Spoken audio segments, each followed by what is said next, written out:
Gimana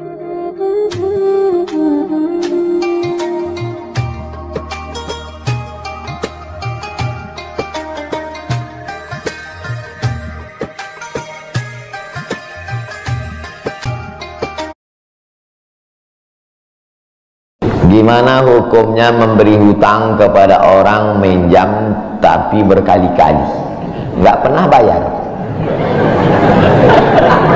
Apakah kita termasuk orang yang menzalimi dengan tidak mendidik orang tersebut menjadi mandiri? Karena sepertinya tak pernah mandiri dan tidak berniat untuk melunasi. Ayat yang paling panjang dalam Al-Quran, surat Al-Baqarah 282, satu lembar. Bukan tentang puasa, bukan tentang sholat, bukan tentang baca Quran, bukan tentang zikir, tapi ayat yang paling panjang tentang bayar hutang. Sholatnya banyak, puasanya banyak, zikirnya banyak, baca Qurannya khatam, tapi kalau bayar utang tak dibayar, di akhirat kau akan cari dia. Oleh sebab itu ada orang mati syahid. Oh, mati syahid. Orang mati syahid nggak merasakan sakratul maut. Orang mati syahid nggak merasakan azab kubur. Orang mati syahid tidak merasakan hisab. Orang mati syahid langsung masuk surga. Ilat dain, kecuali hutang. Makanya kalau ada orang menagih hutang, itu dia bukan pelit. Dia sedang menyelamatkan saudaranya dari makan haram. Makanya datang ke rumah dia. Habis pengajian nih langsung datang.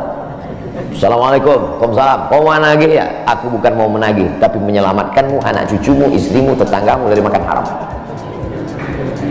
Ya ayyuhalladzina amanu, hai orang-orang yang beriman, hai orang yang percaya bahwa setelah mati dia akan hidup lagi menghadap Allah. Idza tadayantum bidainin, kalau kau menjalin transaksi hutang piutang, ila ajalim musamma, sampai ke batas waktu tertentu, faktubu, tulis, saya pinjam kepada kamu 500.000, akan saya bayar pada bulan Mei.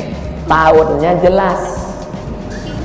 Gimana juga bulan Mei? Maybe yes, maybe no. Bulan berapa? Bulan Mei tahun 2020. Oke. Sekarang bulan Maret. April 1 Mei 2020 datang lagi. Kapan kau bayar? Mohon maaf aku nggak bisa, istriku baru meninggal, anakku pun sakit. Itu jangan kau cerita panjang lebar, tak tahan air mata aku mau menetes. Kalau dia dalam kesulitan, fanaziratun ila maisarah, tunggu sampai dia lapang. Maisarah artinya lapang. Tunggu sampai dia lapang. Setelah dia lapang, datang lagi bulan Juni. Kapan kau bayar? Aku belum bisa. Nampaknya lebih banyak ongkos minyak aku daripada uang yang kutagih. Yang paling bagus, wa anta saddaqu khairul lakum, kau sedekahkan itu lebih baik. Karena aku pun makin datang makin kumat darah tinggiku, kolesterolku pun makin naik. Jadi untuk yang 500.000 itu ku sedekahkan aja, ambil.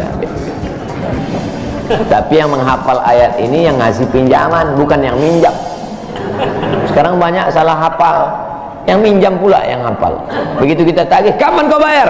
Wa anta saddaqu khairul lakum, kau sedekahkan itu lebih baik. Itu ayat aku. Ayat kau 8282. Banyak sekarang orang salah hafal ayat. Jadi dalam Islam hutang piutang adalah ajaran tolong menolong tertulis dalam Quran. Namanya fikih muamalah. Ada fikih ibadah, sholat, zakat, puasa. Ada fikih jihad, jihad fisabilillah. Ada namanya fikih muamalat. Hutang piutang, gadai menggadai, pinjam meminjam, murabahah, mudharabah, bagi hasil. Maka hutang piutang ini cara tolong menolong. Jangan sampai dihilangkan. Tapi kalau tidak mendidik, maka Islam bukan agama yang memanjakan orang. Ada anak yang kurang ajar kepada orang tuanya. Bagaimana caranya berbakti kepada orang tua yang telah wafat? Apakah anak ini masih dapat ampunan Allah Subhanahu wa ta'ala? Datanglah seorang bapak mengadu kepada Umar bin Khattab. Assalamualaikum Khalifah Amirul Mukminin Umar bin Khattab. Waalaikumsalam. Ini anak saya kurang ajar, tolong dihajar dulu. Kata Umar bin Khattab orangnya bijaksana, dia tidak mau main pukul. Dia tanya dulu, kenapa kau kurang ajar pada bapakmu? Hai Umar bin Khattab, kata anaknya, ya, apakah seorang anak itu punya hak terhadap bapaknya? Ya. Apa hak anak? Mencarikan ibunya yang solihah, memberikan nama yang baik, memberikan makanan yang halal. Itu hak anak. Kata anaknya, ibuku tidak baik, makanku tidak halal, namaku pun tak baik. Apa kata Nabi kepada bapaknya? Apa kata Umar kepada bapaknya? Laqad aqaqtahu qabla an ya'aqqa alaik. Sebelum anakmu durhaka kepadamu, kau sudah durhaka duluan kepada anakmu. Jadi kalau begitu, ada anak durhaka, ada bapak jangan sampai anak bapak tahu. Nanti dia pulang, anak durhaka kok. Dia senyum, kau bapak durhaka. Ibunya tak baik, namanya tak baik, makannya tak baik. Kasih dia nama yang baik, kasih dia makan yang halal. Kadang-kadang kenapa otaknya tak lurus? Karena makannya tak halal. Dikasih dia makan riswah, makan sogok, makan haram. Kenapa kau kasih makan haram? Dimanalah Pak Ustadz, yang haramnya aja pun payah. Astagfirullah. Allah sediakan alam semesta begitu banyak yang halal, kenapa kau kasih dia makan haram? Jangan pernah kasih anak makan haram. Pesan kakek saya, datuk saya, kalau bahasa kampungnya grandfather. Cucuku 40 orang, yang satu ini jangan sekolah umum. Maksudnya saya tak dikasih sekolah umum, maka saya tak pernah sekolah umum. Sekolah ibtidaiyah, sanawiyah, aliyah, al-azhar, Maroko, Sudan, tak pernah sekolah umum. Cucuku yang ini jangan sekolah umum, jangan kasih makan haram, nanti otaknya gelap. Cucuku yang ini jangan kasih makan haram, nanti otaknya gelap. Pesan itu disampaikan almarhumah mak saya ke saya. Kau pun nanti anak kau jangan kau kasih makan haram, nanti otaknya gelap. Kalau sudah otak gelap, tak bisa membedakan mana tiang mana orang, sifatnya kepala kita. Nah, jangan sampai anak kita durhaka gara-gara kita bapak yang durhaka. Kalau anak sudah durhaka, meninggal orang tuanya, setelah itu dia bertobat, bagaimana cara minta ampunnya? Maka dia bersedekah. Mana dalilnya? Seorang sahabat datang menjumpai Nabi. Ummi matat, ibu saya sudah meninggal. Apa atasaddaqu anha? Kalau saya bersedekah, apakah pahalanya sampai kepada almarhumah ibu saya? Kata Nabi, tasaddaq, bersedekahlah, sedekahmu sampai. Maka wahai anak-anak durhaka yang sudah mati ibu dan bapakmu, maka datang kau habis pengajian ini langsung ke tempat anak yatim, panti jompo, sekolah-sekolah, pondok pesantren. Tanya Pak Kiai, Pak Kiai, apa yang kurang di pesantren ini? WC. Karena pesantren santrinya 1000, WC-nya 2. Bayangkan panjang antriannya. Berapa yang keluar dalam celana? Saya bangunkan WC, pahalanya mengalir untuk almarhumah, maka pagi, petang, siang, malam mengalir pahalanya. Sedekah. Ayu sedekatu afdal. Apa sedekah yang paling afdal? Sakyul ma, memberi air minum. Sedekah yang paling afdal, kasih air minum. Saya ceramah di Banjarmasin, di depan rumah seorang pejabat. Itu ada kulkas tapi nggak sampai beku, freezer. Setiap dipencet keluar air dingin. Gelasnya dikasih pakai rantai besi, takut dilarikan tukang ambil aluminium. Buat wakaf untuk almarhumah. Itu bagus kan. Saya ceramah di Malaysia, di pintu masjid itu ada kotak box. Kalau kita ambil satu botol, keluar botol baru. Ambil satu botol, keluar botol baru. Wakaf untuk, itu bagus, sedekah. Jangan sedekah teh botol, nanti dia kena diabetes. Air putih, ini bagus. mengalir. Sedekah sumur bor, pergi ke masjid, putar keran nggak ada air, tanya pengurus masjid, Pak pengurus, ya mana sumur bor? Nggak ada, saya buatkan. Langsung bunyi. Itu berarti cash itu.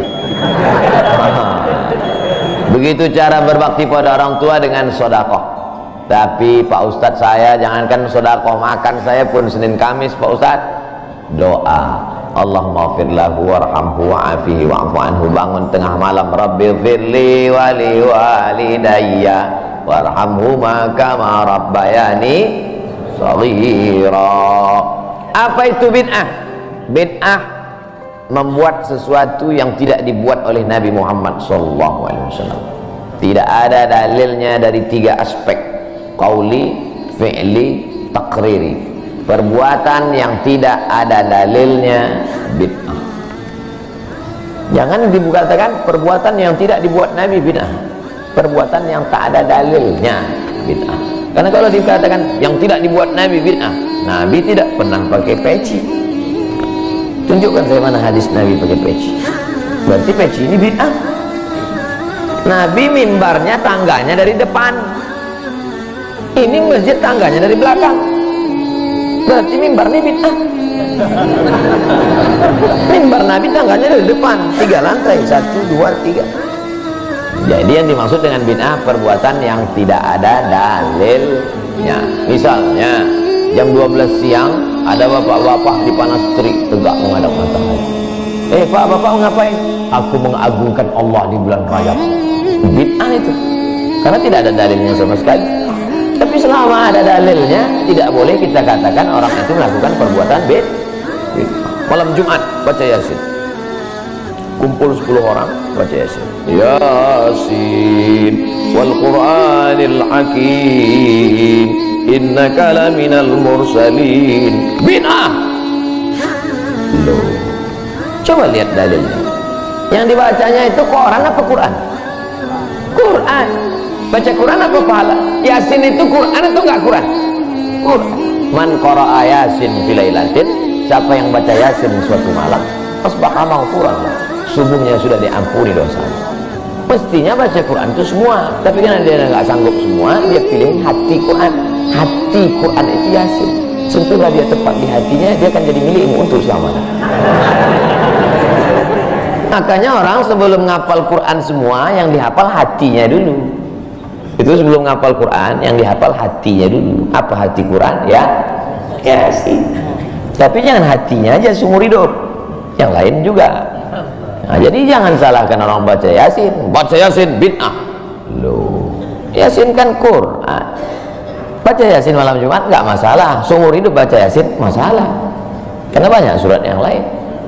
Baca juga Al-Fatihah, Al-Baqarah, Al-Nisa, Al-Imran, Al-Nisa, Al-Maidah, Al-An'am.